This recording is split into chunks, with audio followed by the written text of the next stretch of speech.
lifts off from the pad at Launch Complex 2 on a southeastern trajectory. From liftoff to orbit, the entire mission tonight should be completed within an hour.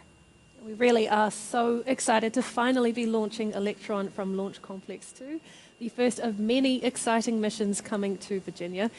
This summer, we'll be launching 4 satellites on 2 back-to-back missions from LC2 for NASA for their Tropics mission, a program to monitor tropical cyclones and hurricanes that will help scientists better understand them and ultimately help save lives with earlier and more accurate storm warnings and predictions. To be ready in time for this year's Atlantic hurricane season, each pair of these satellites on these 2 missions need to be placed on orbit one after another and within just 60 days. Luckily, we know how to move fast, and alongside Virginia Space, we built Launch Complex 2 in just 11 months as an indication of that speed we can move at. For the majority of last year, we launched Electron every month, and our fastest launch turnaround in 2022 was just 15 days. Electron is well suited for rapid launch, and it's a capability we are excited to bring to Wallops for future missions, not just for NASA, but for any government defense or commercial small satellite mission that wants a streamlined ride to space.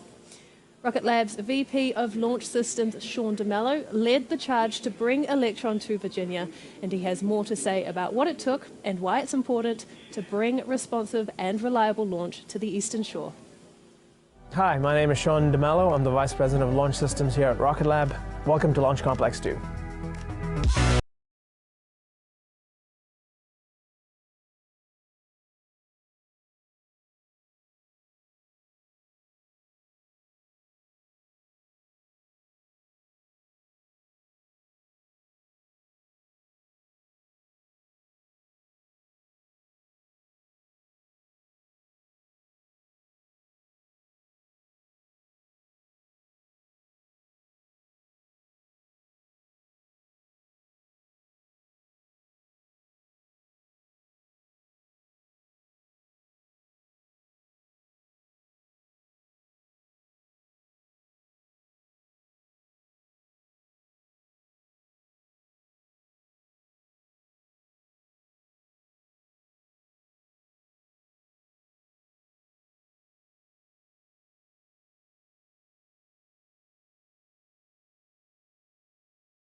A huge effort from the entire Rocket Lab team to bring Electron to the Eastern Shore. Checking in on the countdown to launch, and we are now at T-minus 25 minutes to liftoff for Virginia is for launch lovers.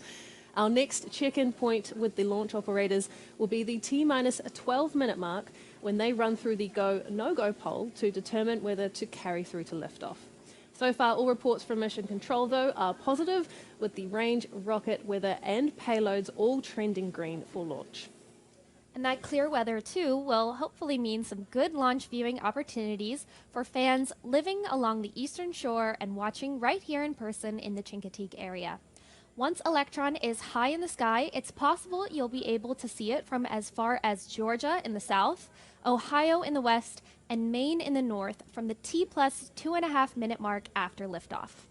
If you're here in Wallops, Virginia, or the surrounding areas, the NASA Wallops Visitor Center is one of the best viewing locations just 7 miles back from Launch Complex 2. And if you'd rather stay warm and inside, we'll of course have all of the best views of launch from the cameras at the pad and on Electron right here on the broadcast. Watching the launch from inside the control room at our integration and control facility will be our range partners in Virginia, NASA and Virginia Space, who own and operate the Mid-Atlantic Regional Spaceport where LC-2 is located. The effort behind our historic first Electron launch from Virginia will bring in a new beginning for commercial space activity at Wallops. Here's more from the partnership's leaders.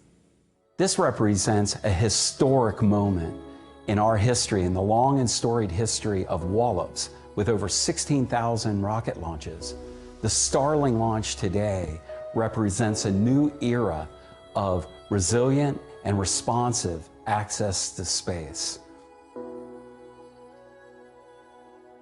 That kind of capability, to offer that to our nation, to offer it to the commercial sector, to be able to put satellites into orbit. It's an exciting opportunity for not only the commercial aspect, but also for the nation. Bringing together NASA's engineering with our autonomous flight termination system, enabling and supporting Rocket Lab and the Electron launch vehicle, along with our partners in Virginia with the Mid-Atlantic Regional Spaceport. The AFTS serves as a springboard for increasing the cadence of launches while providing a safe launch where it doesn't rely on human beings. It reduces costs and then allows us to launch more frequently, increasing our efficiency, not just at Wallops, but at all ranges across the United States. So flying with AFTS from Wallops opens a whole new capability for rapid response, rapid succession, and lessens the mission time support to spool up for a mission. So we're very excited to demonstrate this here at Wallops for the very first time. Integration effort and all the supporting effort has been a tremendous load of work from the team to make it happen. And we are here. We finally have made it, and very proud of the team for the work they've put together to make AFTS happen. We are most thrilled that we were actually able to build LC-2 pad. We built it from groundbreaking to full operational status in 11 months. Now to be able to see a rocket actually launch off of the pad upon which we built. So working here at Wallops with NASA team and Virginia Space team, I feel like it's a unified team. Whether you're wearing a blue shirt or a black shirt or whatever color and whatever lapel pin, we're one unified team.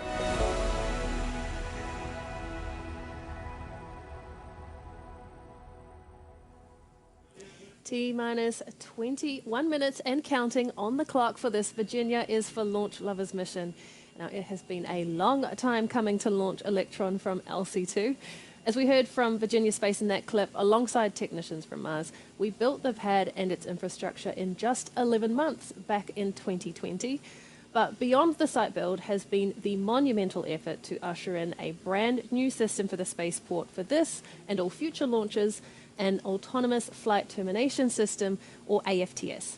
Now, AFTS is a computer-controlled way of making safety decisions for a rocket once it has lifted off the pad. A small box on the rocket is run by software that follows a set of safety rules. If those rules are violated while the rocket is in flight, then the AFTS will quickly end the mission.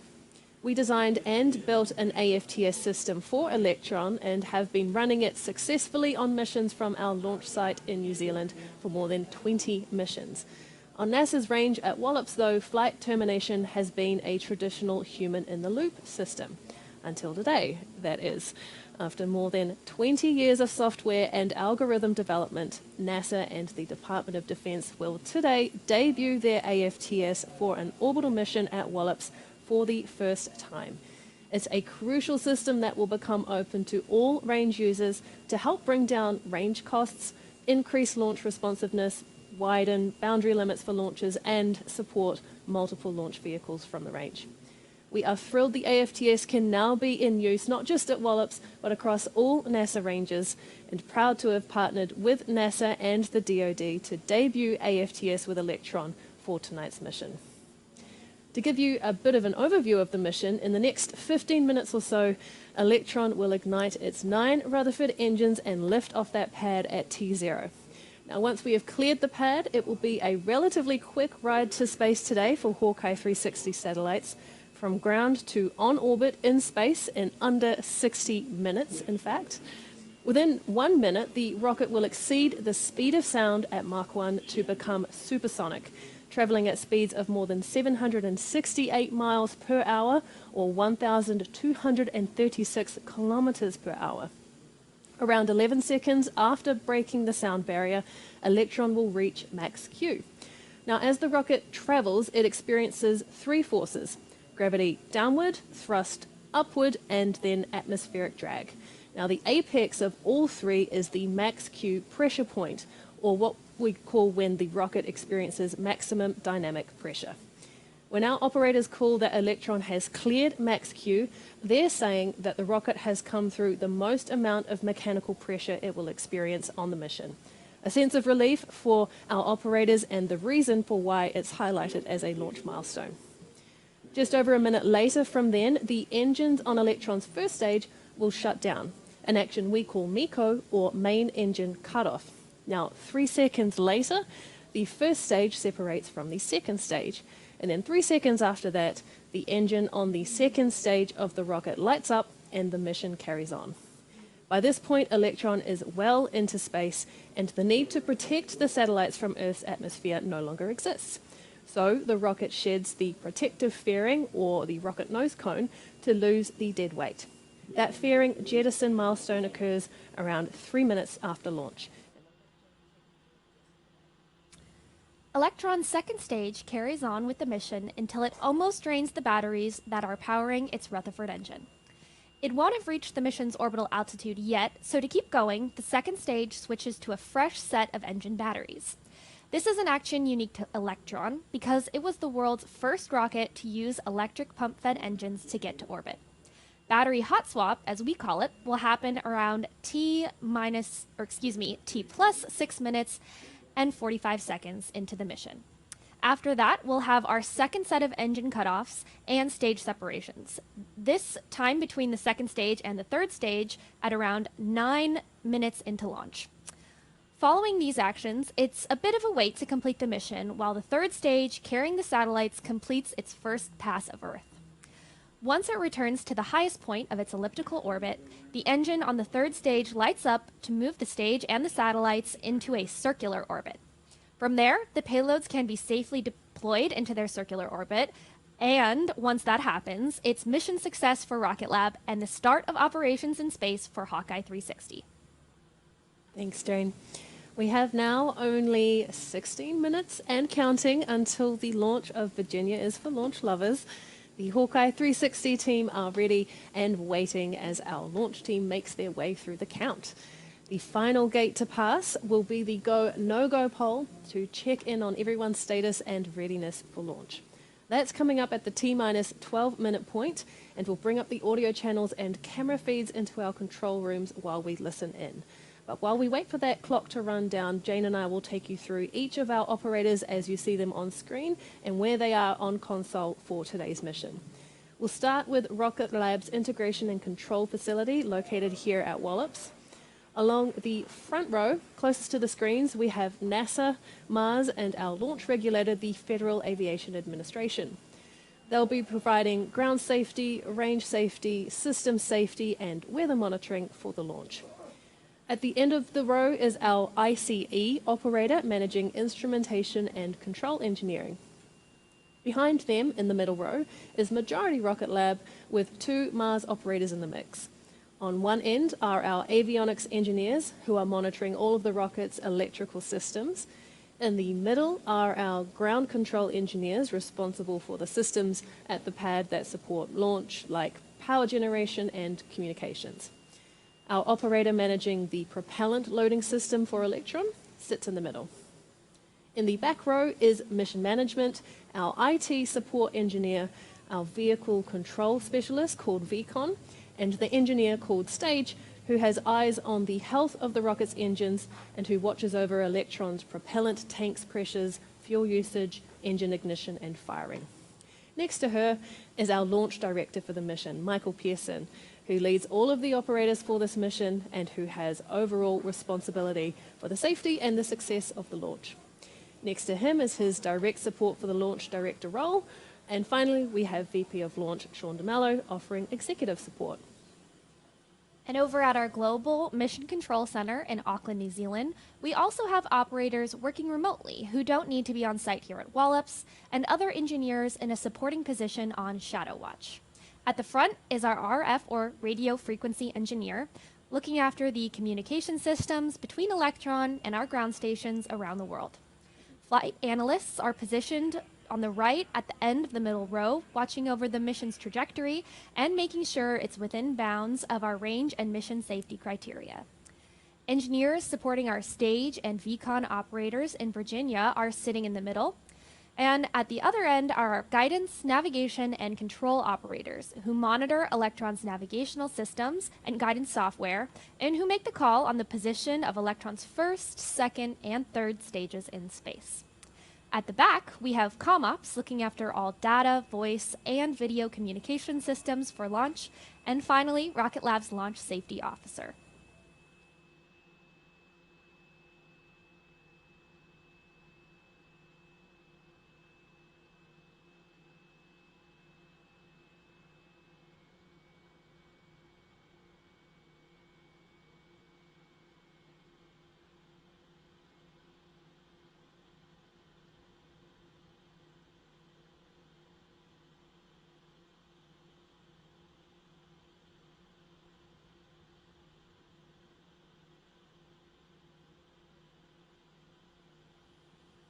All right, T-minus 13 minutes and counting, and we're coming up on that final go, no-go pull scheduled for T-minus 12 minutes.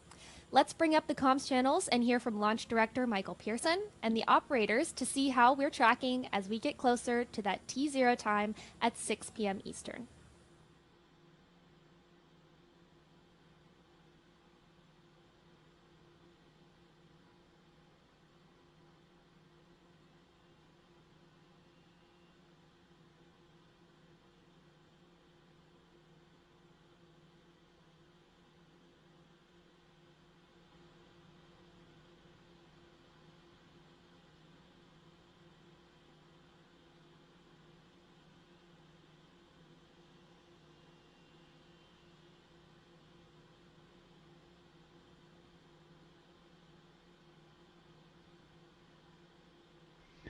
All stations LD on countdown, proceeding with the final poll for launch, go, no-go sequence. Stage. Stage is go. Avionics. Avionics is go. GNC. GNC is go.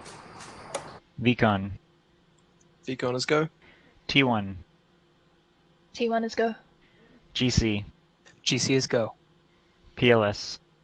PLS is go. Mars CE. Mars CE is go. Mars Ops. Mars Ops is go. Mars 1.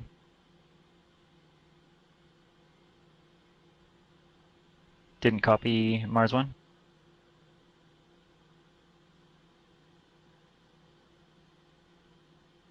Copy Mars 1, go. NASA GSO. GSO go. NASA RSO. RSO is go. MM. MM is go. LD SUP. LD SUP is go. NASA TD. NASA TD is go. Okay, the go, no-go sequence is complete. We are T-minus 10 minutes and 45 seconds and counting.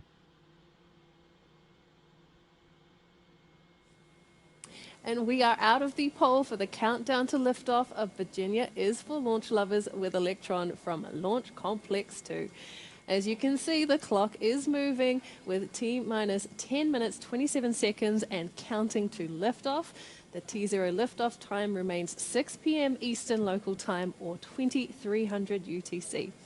As you heard the team confirm there, all systems are healthy, including the rocket and the Hawkeye 360 satellites inside Electron's fairing, and the launch range is clear and ready to proceed. Our launch operators will now work through their final launch pad and avionics checks. These include igniter and hydraulic pressure checks and switching batteries and radio antennas to high power mode for flight. Then the team will make their way through final launch pad readiness checks, including pulling back the strong back to clear the way for Electron, and the run down to the launch auto sequence that starts at T-minus 2 minutes. Now, as you can see, Rocket Lab's integration and control facility here in Wallops Research Park is home to a mission control center. But as the name suggests, it's also where we carry out the final integration of the Electron rocket before launch.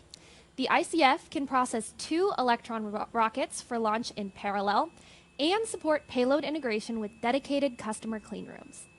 The ICF has been a hive of activity in the lead up to this mission, and that is only going to continue with more LC2 missions booked in the coming year.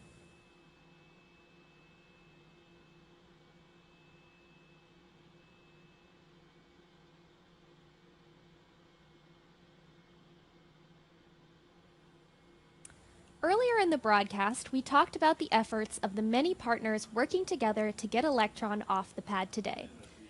But with LC2 ramping up now and Neutron development well underway, the team here at Rocket Lab in Virginia are the most excited of all. Let's hear from the team about the effort that has gone into getting Electron to the pad.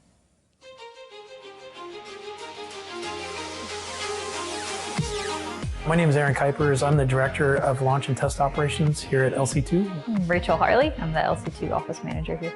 I'm Nick Griffin. I'm the Inventory and Logistics Lead. My name is Michael Pearson. I'm the Manager of the Integrated Operations Team here at Rocket Lab, and I'm the Launch Director for the first launch out of Virginia. So my role here at LC2 is to coordinate launch operations with NASA and Virginia Space, making sure that Rocket Lab has the appropriate approvals and support to support Electron launch. Nothing is ever boring. I get to focus a lot on program management. Every area of the company I pretty much was a part of. It let me really learn about Rocket Lab and everything that we do. I like being able to participate with all the different teams in all the different areas. So I can be talking with somebody in New Zealand and talking with somebody in headquarters. And it's just really great being able to integrate with all the other teams as well. This mission is obviously the very first one here, and it's the beginning of a long run for Electron and Electron missions. We shortly will follow up with Neutron development, manufacturing right outside Wallops Island Gate, and then build of the Neutron pad here at Wallops.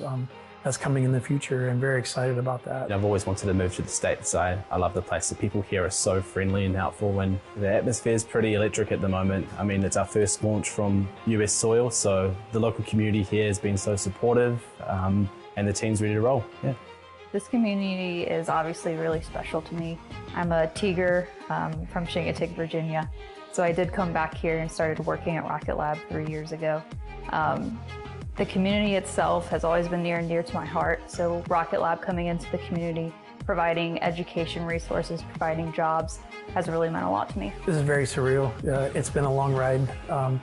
Joining Rocket Lab in 2018, when the agreement was signed to launch Electron from LC2, we built a launch pad in less than a year, had a rocket on the pad shortly after that, and then waiting for support over that time, and now actually seeing it happen is the best feeling in the world. We're quite lucky with our liftoff time for this mission, so my workday doesn't start till about 8 a.m. Pretty standard workday. Do health checks of the vehicle when we first get on console, make sure that we're happy with all the subsystems. We will put the vehicle vertical, fill it with fuel, we'll fill it with liquid oxygen, and go to space. But to be here in earnest, ready to launch, it's a great feeling. We've got some exciting missions coming here, including the Tropics missions, and we've got 2 out of LC2, which is pretty exciting. Especially what they're actually going to be achieving, which is monitoring hurricanes and severe weather events across the planet. So that's pretty close to my heart. Just getting this first mission off is going to be great for us. Being able to see this first inaugural one be successful is just going to be the best feeling. Obviously, after this first launch, our cadence is going to pick up, and it's just going to be nonstop crazy, which is always fun.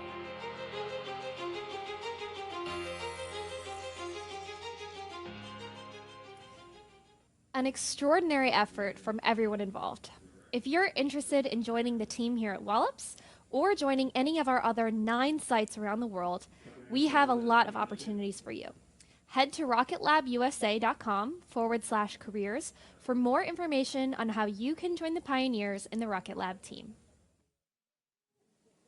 One of the next pre-launch milestones you will see on your screen shortly is Electron's strongback retracting and moving out of the way for launch. The strongback is that tall black structure behind the rocket that provides stability while Electron is vertical. It also includes the umbilical cable connected to the rocket from the launch pad that provides electricity, air conditioning, gases, signals, and commands to both the rocket and the Hawkeye satellites before launch. Now, while the strongback is moving now to be well out of the way when Electron's engines ignite, the umbilical remains attached right until the last moment in the countdown, releasing automatically just as Electron begins to climb. We're coming up to T-minus 4 minutes to liftoff. A big moment coming up in the countdown, the switch to the launch auto sequence for Electron at the T-minus 2 minute mark. From here, the flight computer on board the rocket takes over the count as our operators in the ICF keep an eye on the rocket's various readings and levels to make sure all is ready for liftoff. The NASA range officials are also keeping a watchful eye over the launch site and launch corridor for today's mission. They're tracking no issues with range, the weather remains clear, and all surrounding areas are within safety parameters. With LOX loading nearly complete, Electron is almost ready to head to space. Let's hand things over to the team at the ICF and Mission Control and listen in on the last few minutes. We'll be back with you shortly after liftoff.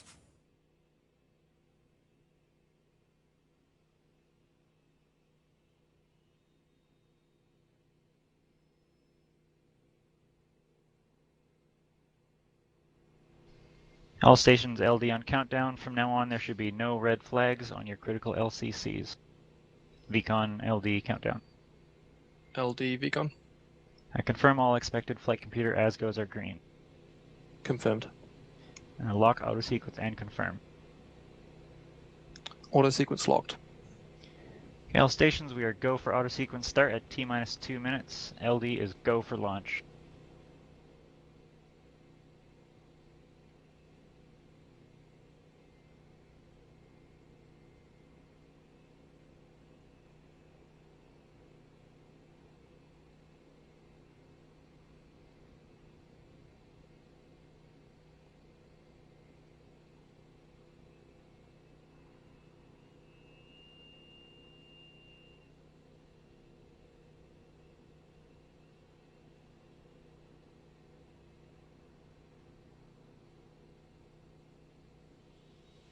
Vehicles on internal power. AFTS is green and enabled for flight.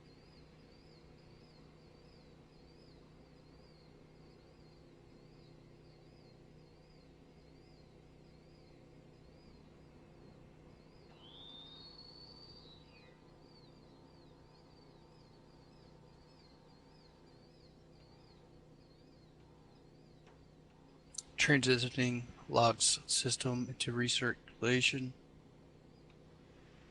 Anti-geysering is disabled.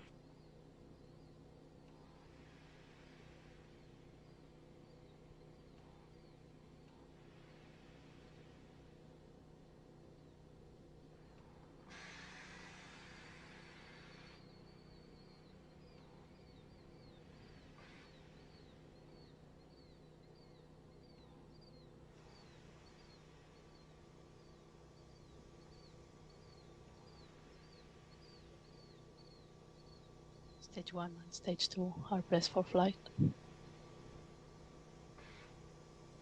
High flow engine purge enabled.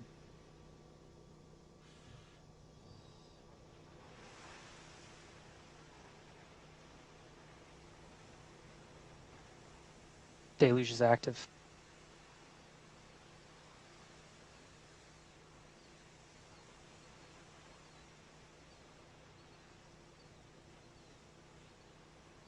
T-minus 20 seconds and counting.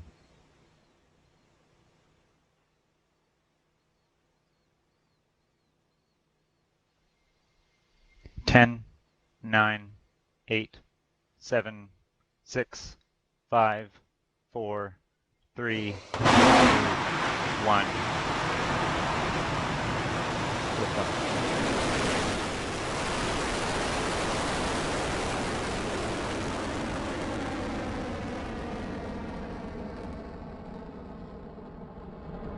Electrons clear Beginning the pad, pushover. saving ground systems. Stage 1 propulsion is nominal.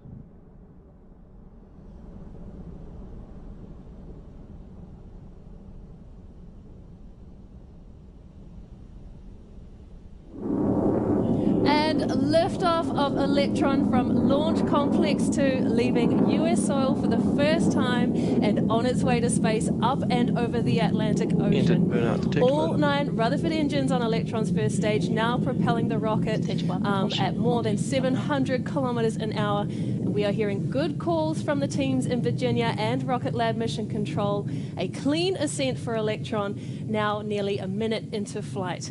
You are looking at Eco supersonic, approaching max 56,000 Q. pounds of maximum thrust from those stage 1 engines, but soon they'll be throttling down to support that pass battery to the discharge maximum aerodynamic pressure point. Cleared max Q.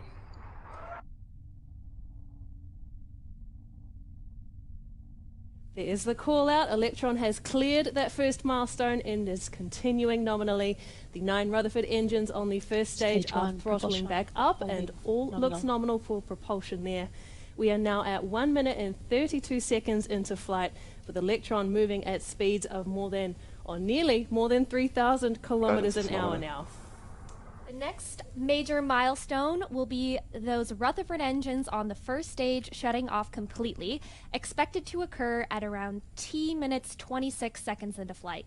That will happen just before separation of the first and second stages, which then allows the Rutherford engine on the second stage to fire up and continue with the mission to low Earth orbit. The events are called out from Mission Control as MECO, stage separation, and stage 2 engine ignition. Meanwhile, those 9 Rutherford engines are continuing to propel Electron at more than 6,000 kilometers per hour. 2 minutes and 10 seconds into flight of Virginia is for launch lovers. MECO confirm.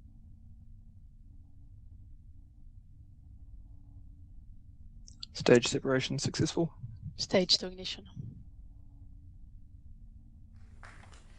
Excellent news there from our launch operators. Electron has had a successful MECO, stage separation, and stage 2 ignition.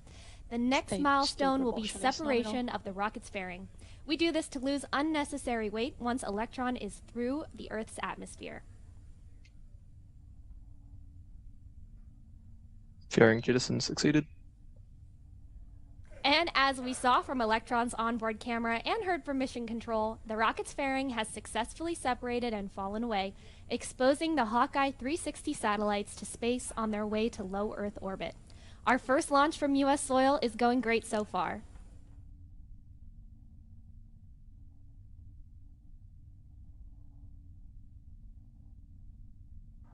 Guidance is nominal.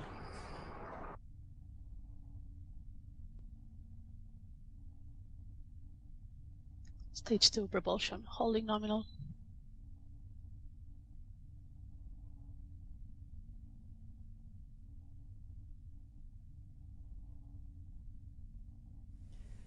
Coming up on 4 minutes into flight of Virginia is for launch lovers our 33rd Electron mission. The rocket's second stage is now reaching speeds of more than 9,000 kilometers an hour, powered solely by a single space-optimized Rutherford engine. The second stage will take the payload to the height of the mission's orbital altitude before it separates with the kick stage, which will carry on to insert the mission into a circular orbit. Before that, we'll have a few more mission milestones to complete, including a swap of the batteries for the second stage engine shutdown, and then final stage separation. Those events are coming up at around the 6 and 9 minute marks into launch.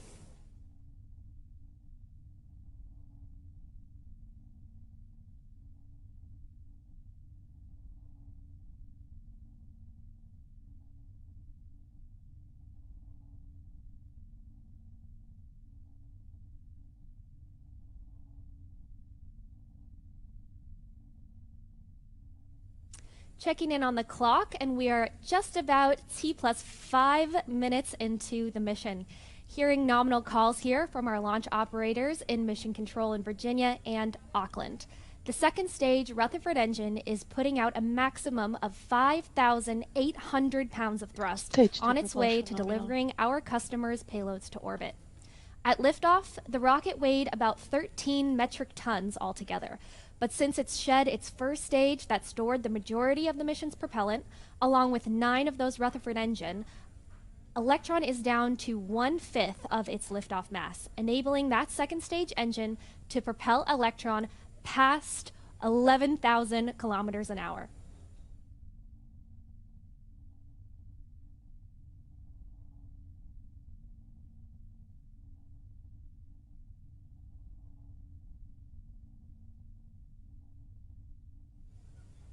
We are coming up to our next event in the launch timeline, what we call the battery hot swap. This occurs on the second stage of Electron for the Rutherford engine, which switches over to a new set of batteries to power its electric pumps once the first pair are almost out of energy. Once the swap is made, the old batteries fall away from Electron, and sometimes we see those shiny silver packs on the screen as they go. So let's keep our eyes on the screen and listen in for the call that battery hot swap has occurred.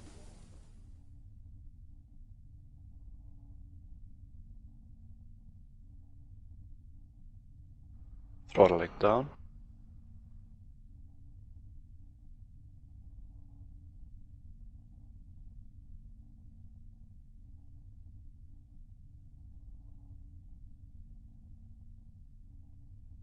Hot swap successful.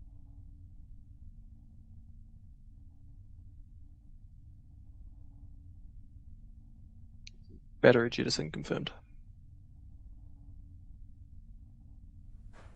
Our AFTS vehicle control saved. operator there reporting that the battery hot swap was successful, and Guidance so is nominal, continues 2 our minutes remaining. Virginia is for launch lovers mission. The second Stage 2 stage propulsion Rutherford still engine holding is firing nominally and propelling Electron past 16,000 kilometers per hour with that new high voltage battery discharge holding nominal. That second stage and the Hawkeye 360 satellites are now at an altitude exceeding 300 kilometers. Electron will continue with this ascent for the next 2.5 minutes until we come up on some of our last actions to complete this mission for Hawkeye 360. They include the shutdown of the HVV second battery stage discharge engine, holding nominal. followed by separation of the kick stage carrying the payloads so that it can begin its first orbit of Earth before our scheduled payload deployment, expected at around 57 minutes and 18 seconds into flight.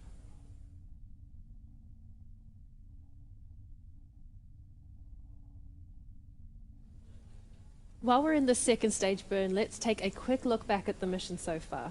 So Electron lifted off the pad at 2300 UTC and performed a smooth first stage burn. Our first stage separation events were effortless, as well as the light up of the second stage engine in space to carry on with the mission. You can see it there, moving the mission along at speeds of more than 21,000 kilometers per hour.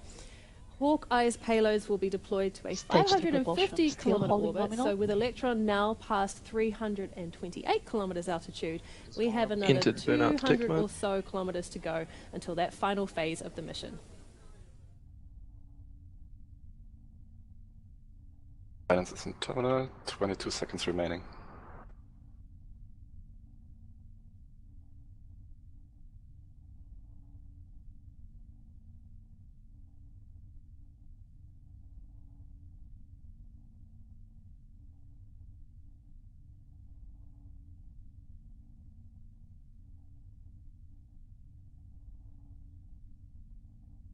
SECO confirm.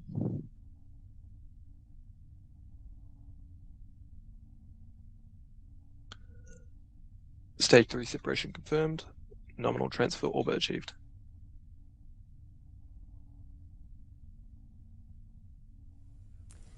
And that is SECO and stage separation confirmed. Deployment of the Hawkeye 360 payloads to low Earth orbit is now a step closer with the shutdown of that final Rutherford engine and release of the kick stage into its first Great job on the phasing nominal path orbit, ever. everyone. The kick stage separated into an elliptical orbit of Earth and will take the next 43 minutes or so to bring itself back around to the mission's nominal altitude of 550 kilometers. As it comes back close to that altitude, the engine on our kick stage called Curie will light up and propel the kick stage and the payloads into a circular orbit at that same 550 kilometer altitude. Once it's on the right path, the kick stage will deploy the payloads, Hawkeye 360 can begin operations of their spacecraft, and our role in this mission will be complete. We'll come back to those final moments when they're due at around the T plus 50 minute mark. But for now, we'll take a break on the broadcast and we'll be back with you ahead of payload deployment. So we'll see you here soon.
Hello and welcome back to the broadcast of Rocket Lab's 33rd Electron mission. Virginia is for launch lovers.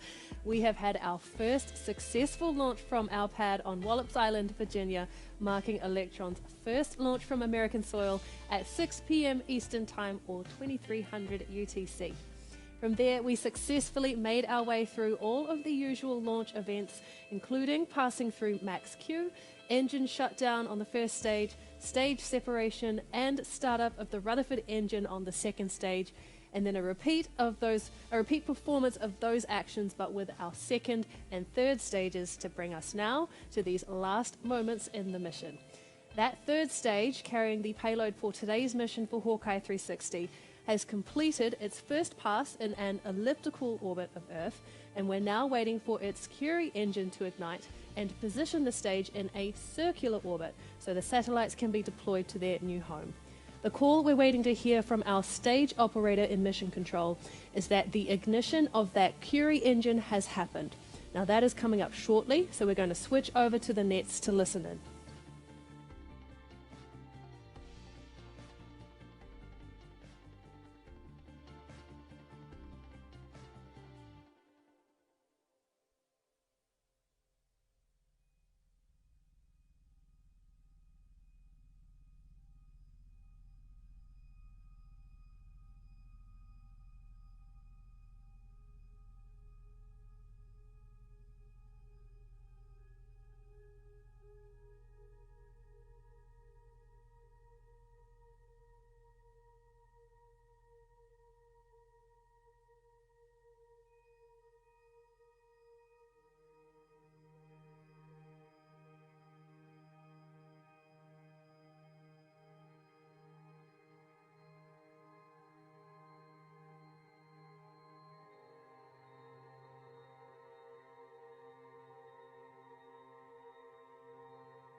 Now, at this point in the count, the Curie engine on the kick stage has ignited and is now boosting the stage and the satellites into that circular 550-kilometer orbit. The engine will continue burning for about 60 seconds when the operator will report Curie engine cutoff has been confirmed. We'll then have the simultaneous deployment of the 3 satellites in Hawkeye's cluster. Very soon, we should receive that confirmation that the Curie engine on the kick stage has shut down, which will signal the deployment of those Hawkeye satellites. Let's jump onto the nets now and wait for that call.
Just jumping back here to let you know that what we're waiting for is for data to be received from a tracking station to confirm those actions have occurred in the mission. So again, we're just waiting to get that data back, the telemetry back from the tracking station, and as soon as we have it, we'll hear those calls through mission control.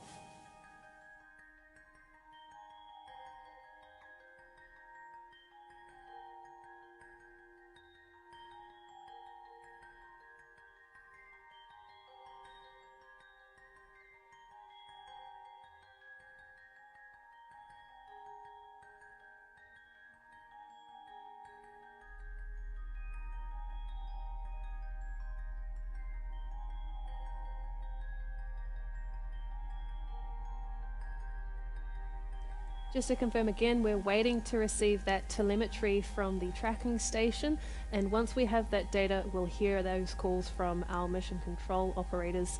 In fact, we're going to leave up the audio channels from mission control so that as soon as they receive that confirmation, we'll hear it, and you'll hear it too, live on the stream.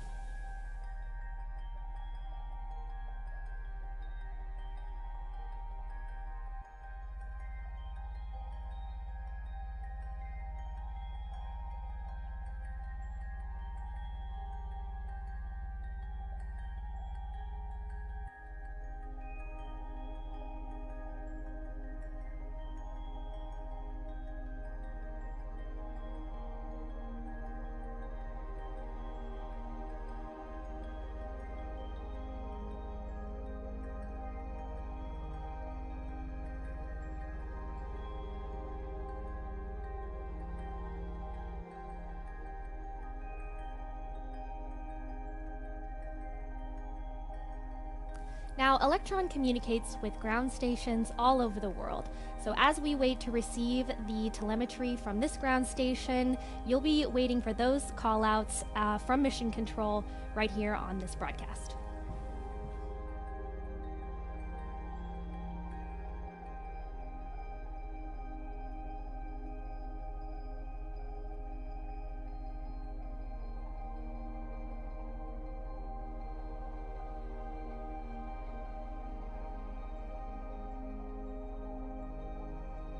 LD GSO countdown 1. GSO LD. Yes, sir. All roadblocks have been removed and the danger area has been reestablished to the LC2 fence line.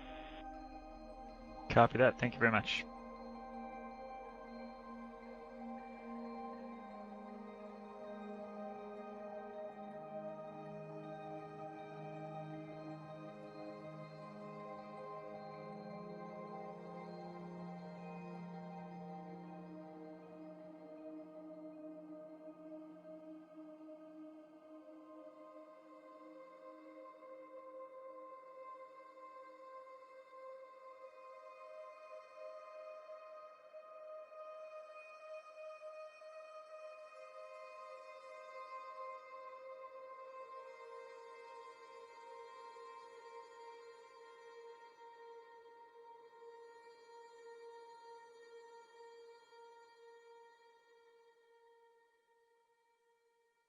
LD GSO.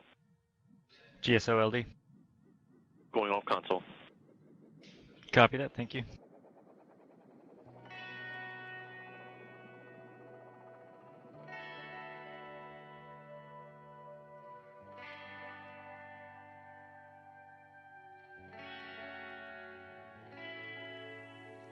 If you're just joining us, we have had a picture-perfect launch here in Virginia, and we are now just waiting news of payload deployment.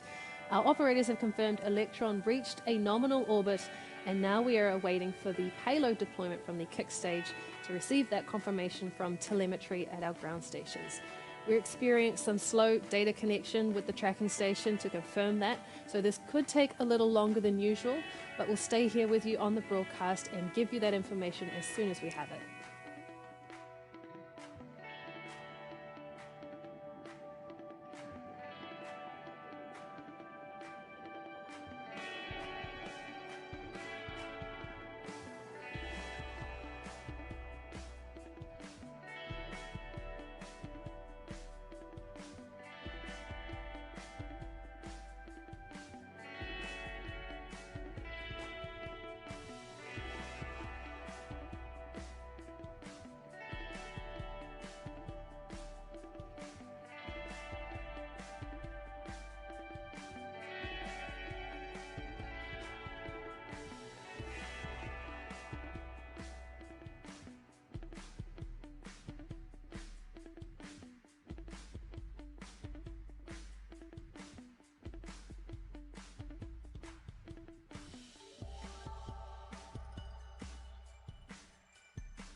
Hello, we have a nervous wait here on the webcast as we wait to receive that telemetry confirmation that we have had payload deployment for this mission. We are waiting for that to come through, and as soon as we have it on mission control, we'll share it with you. But just to reiterate, if you've joined us now and you're wondering what we're waiting for, we are waiting for that payload deployment information to come through to the tracking stations.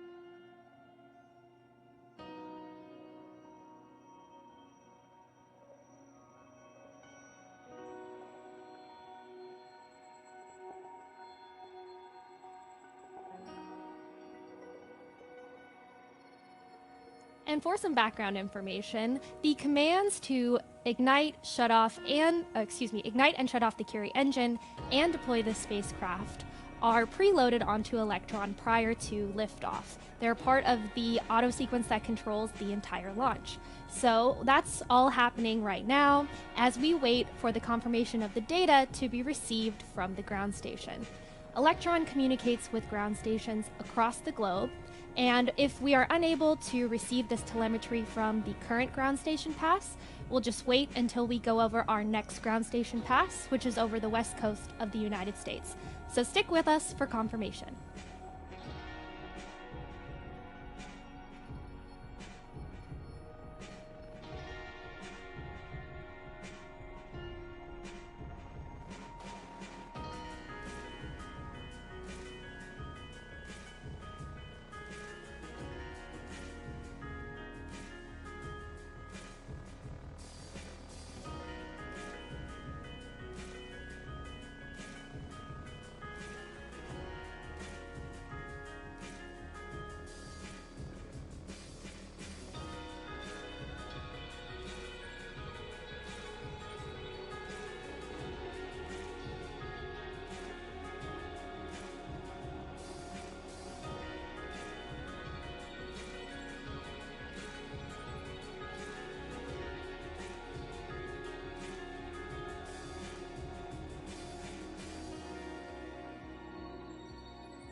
What a launch we've had today here in Virginia. Electron had a flawless liftoff from NASA Wallops and successfully placed the kick stage in a nominal transfer orbit. Now we're just waiting on that final part of the launch puzzle, the payload deployment. All indications at this stage are that it has taken place as planned, but the ground station charged with confirming this has decided to go offline at just the perfect moment.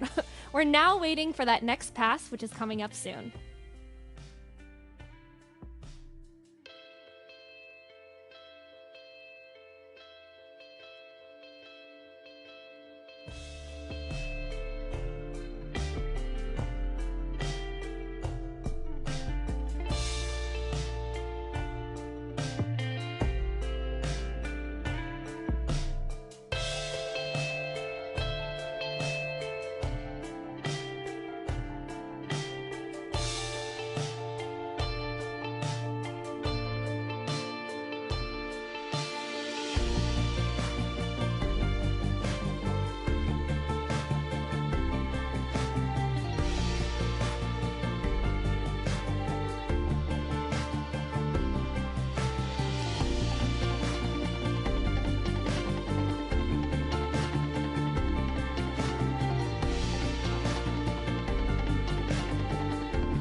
Hello, welcome back to the live broadcast for our first mission from US soil. Virginia is for launch lovers. After a perfect launch here at NASA Wallops, we are now waiting for those magic words, payloads deployed. Usually we would get this confirmation a little earlier, but it looks like a ground station was not functioning as planned during the kick stage's first pass. Happily, we're only another 10 minutes or so away from the next ground station, where we hope to connect and get that final confirmation that the payloads have indeed separated from the kick stage as planned. Let's listen in and wait for that.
Payload deployment confirmed.